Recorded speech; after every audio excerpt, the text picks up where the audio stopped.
Hello and welcome to ISM। आज हम लोग पढ़ने वाले हैं NCERT क्लास 9th मैथ्स में प्रश्नावली नंबर 1 किसका, संख्या पद्धति का। तो संख्या पद्धति का प्रश्नावली 1.1 आज हम लोग यहाँ पे करने वाले हैं। तो इसमें सबसे पहला क्वेश्चन क्या दिया हुआ है, क्या शून्य एक परिमेय संख्या है। क्या इसे आप p/q के रूप में लिख सकते हैं, जहाँ p और q पूर्णांक है और q not is equal to 0 है। तो ये पूछ रहा है कि शून्य एक परिमेय संख्या है। तो यहाँ पे हम लोग देख लेते हैं कि शून्य एक परिमेय संख्या है कि नहीं। तो शून्य यहाँ पे मैंने लिख दिया। क्या ये शून्य p/q के फॉर्म में है? नहीं, p/q के फॉर्म में नहीं है। लेकिन अगर मैं यहाँ पे बटे में 1 कर दूँ यहाँ पे, तो क्या इसके मान में अंतर आया? नहीं, क्योंकि अगर 0 में मैं 1 से भाग दूँ तो ये 0 टाइम्स जाएगा, 1 0 0, ये कट जाएगा, मतलब ये 0 टाइम्स जाएगा। इसके मान में कोई भागफल हमारा क्या आ रहा है? 0 ही आ जा रहा है। तो इसके मान में इस 0 के कोई अंतर नहीं आ रहा है अगर 1 से भाग देने पे। तो ये किस फॉर्म में हो गया? p/q के फॉर्म में हो गया। यहाँ पे आप देखिए, ये पहला तो ये कंडीशन फॉलो कर लिया। दूसरा कह रहा है कि p और q पूर्णांक हो। तो यहाँ पे हम देख रहे हैं कि ये p के रूप में है, ये q के रूप में है। ये 0 क्या है? 0 भी पूर्णांक है और 1 भी पूर्णांक है।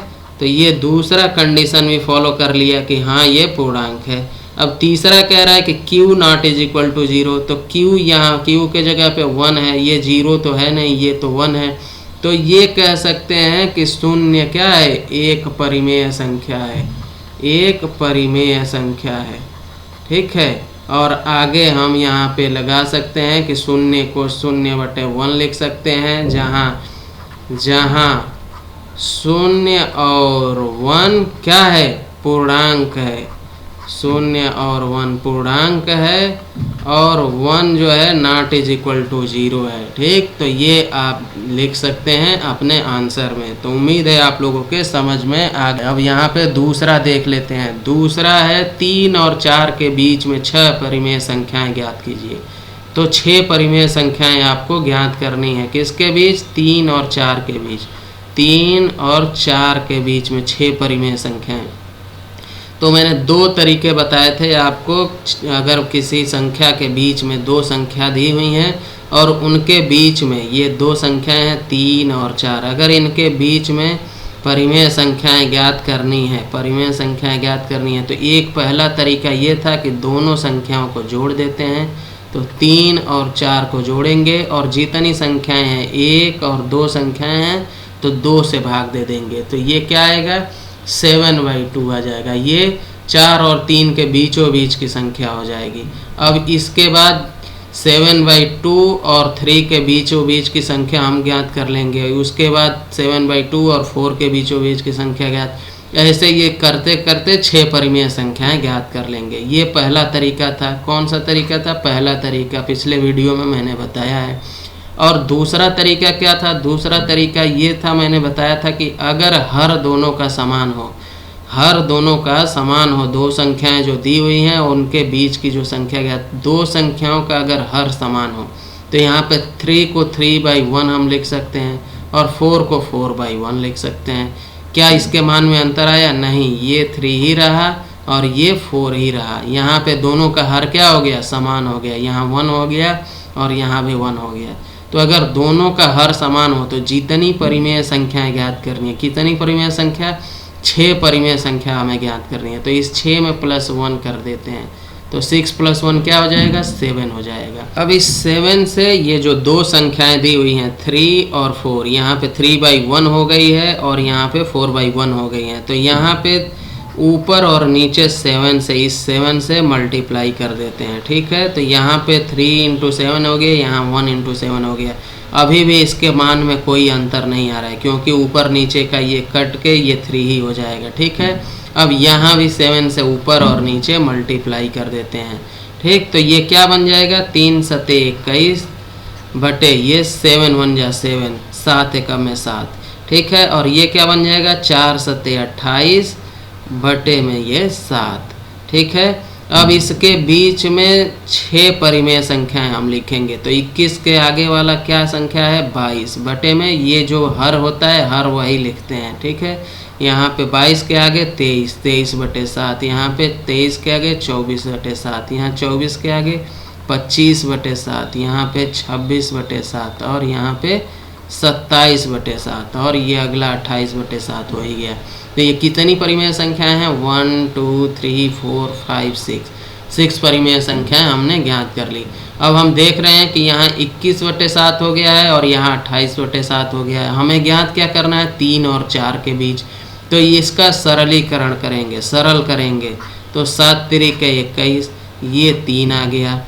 यहाँ पे 22/7 ही रहेगा, ये अपने सरल रूप में है। यहाँ पे 23/7 ही रहेगा, ये अपने सरल रूप में है। यहाँ 24/7, यहाँ 25/7 और यहाँ 26/7 और यहाँ 27/7 है। यहाँ 8 लिख दिया गया है, यहाँ पे 7 और यहाँ पे 7 चौक 28, 4 बार। ठीक है, तो 3 और 4 के बीच में ये 6 परिमेय संख्याएं हमने ज्ञात कर ली है। ठीक है, उम्मीद है आप लोगों के समझ में आ रहा है। समझ में ना आए तो कमेंट करके बताएं, फिर से इस पे वीडियो बना के डाल दिया जाएगा। ठीक, अब क्वेश्चन नंबर 3 हम देख लेते हैं। क्वेश्चन नंबर 3 क्या है? यहाँ पे पूछ रहा है 3/5 और 4/5 के बीच 5 परिमेय संख्याएं। तो 5 परिमेय संख्याएं पूछ रहा है और यहाँ पे हर हम लोग देख रहे हैं कि समान है, तो दूसरी विधि से हम लोग इसको ज्ञात कर लेंगे। तो 5 में +1 जोड़ेंगे तो क्या हो जाएगा? 6 हो जाएगा और 6 से इसके और इसके ऊपर नीचे दोनों में गुणा कर लेंगे। तो 3/5 × 6 और यहाँ भी × 6 हो जाएगा। ठीक, और यहाँ क्या हो जाएगा? 4/5 × 6 और × 6। अब ये क्या हो जाएगा? 36 18, 18/30। ठीक, और यहाँ क्या हो जाएगा? 24/30। ठीक है, अब नंबर लिखते हैं, 5 परिमेय संख्याएं लिखते हैं इसके बीच में। तो 18 के आगे का नंबर क्या है? 19 और बटे में ये 30, यहाँ जो है यही लिख देते हैं। यहाँ पे 20/30, यहाँ पे 21/30, यहाँ पे 22/30, यहाँ पे 23/30 और अगला 24/30 तो दिया ही है। अब इसका सरलीकरण कर लेंगे। ठीक है, तो ऊपर नीचे 6 से हमने गुणा किया था, ऊपर नीचे 6 से भाग दे देते हैं। तो 36 18, 6 5 30, ये 3/5 आ गया। ठीक, ये 19/30 सरल रूप में ही है। ये 20/30 है, तो इसको ऊपर 10 से नीचे 10 से भाग दे देंगे तो ये 2/3 हो जाएगा। ये 21/30 है, तो इसको अगर 3 से भाग देंगे तो ऊपर 7 हो जाएगा और नीचे 10 हो जाएगा। और इसको अगर 2 से भाग देंगे तो 11/के क्या हो जाएगा? 15 हो जाएगा। यहाँ पे देखिए 2 1 जा 2, 2 1 जा 2, या 2 1 में 2, 2 1 में 2 और ये 15 बार जाएगा। ठीक है, और ये 23/30 ही रहेगा, सरल रूप में ही है। और इसके ऊपर नीचे 6 से भाग देंगे तो ये 4/5 हो जाएगा। तो 4/5 और 3/5 के बीच में ये 5 परिमेय संख्याएं आपकी हो गई। ठीक है, उम्मीद है आपके समझ में आया है। अब अगला क्वेश्चन देख लेते हैं। क्वेश्चन नंबर 4 क्या है? तो क्वेश्चन नंबर 4 दिया हुआ है, नीचे दिए गए कथन सत्य है या असत्य, कारण के साथ अपने उत्तर दीजिए। तो यहाँ पे पहला दिया हुआ है, प्रत्येक प्राकृत संख्या एक पूर्ण संख्या होती है। ऐसे क्वेश्चन मैं उदाहरण में भी बता चुका हूँ। ठीक है, तो यहाँ पे प्रत्येक प्राकृत संख्या एक पूर्ण संख्या होती है, ये पूछ रहा है। ये क्या कथन सत्य है या असत्य है? तो प्राकृत संख्या हम जानते हैं कि 1 2 3 4 सो ऑन, ये क्या है? प्राकृत संख्या है। और पूर्ण संख्या क्या होती है? प्राकृत संख्याओं में अगर 0 को जोड़ दिया जाए, इंक्लूड कर दिया जाए, 1 2 3 4 सो ऑन, ये क्या है? पूर्ण संख्या है। पूर्ण संख्याओं को W से डिनोट करते हैं, प्राकृत संख्याओं को कैपिटल N से डिनोट करते हैं। ठीक, तो ये हो गई पूर्ण संख्याएं। अब यहाँ पे देख रहे हैं कि ये प्राकृत संख्याएं जो है ये पूर्ण संख्याओं में भी है। ये क्या है? ये प्राकृत संख्याएं हैं यहाँ पे, कहाँ पे? यहाँ पे। लेकिन यहाँ क्या हो गई हैं? ये पूर्ण संख्याएं हो गई हैं। क्या हो गई हैं? पूर्ण संख्याएं। ये क्या थी? प्राकृत थी। ठीक है, तो प्राकृत बराबर अपूर्ण संख्या। तो ये पूछ रहा है प्राकृत संख्या पूर्ण संख्या है? हाँ, प्राकृत संख्या पूर्ण संख्या है। तो ये घटना क्या है? ये सत्य है। ठीक है, ये क्या है? पहला वाला सत्य है।